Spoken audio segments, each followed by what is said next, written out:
ఏపీలో స్మార్ట్ మీటర్ల వివాదం రాజుకుంటుందా? దానిపై జనంలో వ్యతిరేకత ఎందుకు వస్తోంది? విపక్షాలు ఏమంటున్నాయి? దానికి ప్రభుత్వం ఇస్తున్న సమాధానం ఏంటి? ఏపీలో స్మార్ట్ మీటర్ల అంశం ఇప్పుడు హాట్ టాపిక్ గా మారింది. ఇప్పటికే కమర్షియల్ విభాగంలో పెరిగిన విద్యుత్ బిల్లులతో వ్యాపారులు లబోదిబోమంటున్నారు.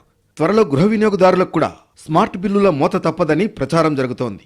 దీంతో దీనిపై కాంగ్రెస్, వామపక్షాల నిరసనలు కొనసాగుతున్నాయి. స్మార్ట్ మీటర్ల ఏర్పాటును జనం తిరస్కరించాలని పిలుపునిచ్చాయి. విద్యుత్ స్మార్ట్ మీటర్లు బిగించడం తక్షణం ఆపాలని డిమాండ్ చేస్తున్నాయి.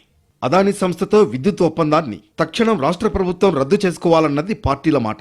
ఇక ఎన్నికల్లో ఇచ్చిన విద్యుత్ హామీలను వెంటనే నెరవేర్చాలని, పెంచిన విద్యుత్ ఛార్జీలను తగ్గించాలని గళమెత్తాయి.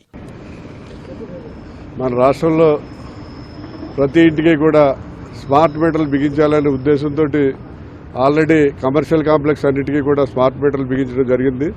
అలాగే ఇంటింటికి స్మార్ట్ మీటర్ అని చెప్పి ఈ స్మార్ట్ మీటర్లు బిగిస్తున్నారు. ఈ ఒప్పందాన్ని 2023 సెప్టెంబర్లో మన జగన్ గారు ఆదాని దగ్గర 1750 కోట్ల రూపాయలు లంచం తీసుకుని 25 సంవత్సరాలకి ఈ అగ్రిమెంట్ చేయడం జరిగింది. దానివల్ల ప్రజలకి 1,60,000 కోట్ల రూపాయలు భారం పడే పరిస్థితి ఉంది. దాన్ని రద్దు చేయాలని చెప్పి అప్పట్లో చంద్రబాబు నాయుడు, లోకేష్ వీళ్ళంతా కూడా ఈ స్మార్ట్ మీటర్లు పెట్టొద్దు, ఎవరైనా స్మార్ట్ మీటర్ తీసుకొస్తే బద్దలు కొట్టండి అని చెప్పి చెప్పడం జరిగింది. కానీ ఈవేళ అదే లోకేష్, చంద్రబాబు త్వరగా స్మార్ట్ మీటర్లు పెట్టుకోండి అని చెప్తున్నారు. ఈ స్మార్ట్ మీటర్లు బిగించుకోవడం వల్ల ప్రజలందరూ చాలా ఇబ్బందులు పడతారు. మరోవైపు ఏపీలో స్మార్ట్ మీటర్లపై ప్రభుత్వం క్లారిటీ ఇస్తోంది. ఎలాంటి ఇబ్బంది ఉండబోదని చెబుతోంది. వినియోగదారుల అపోహలు తొలగించిన తర్వాతే స్మార్ట్ మీటర్లు కొనసాగిస్తామని మంత్రి గొట్టిపాటి చెబుతున్నారు.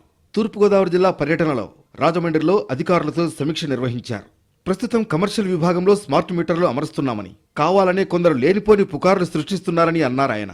పబ్లిక్ సైడ్ కూడా మేము వాళ్ళ అన్నదాన్ని ఏది కూడా తీసి కొట్టేయదలుచుకోవాలి. వాళ్ళు నిజంగా రియల్గా కంప్లైంట్ వచ్చి ఎక్కడైనా ప్రాబ్లం వస్తే దాన్ని కూడా ప్రభుత్వం తీసుకునేది పరిశీలిస్తాం.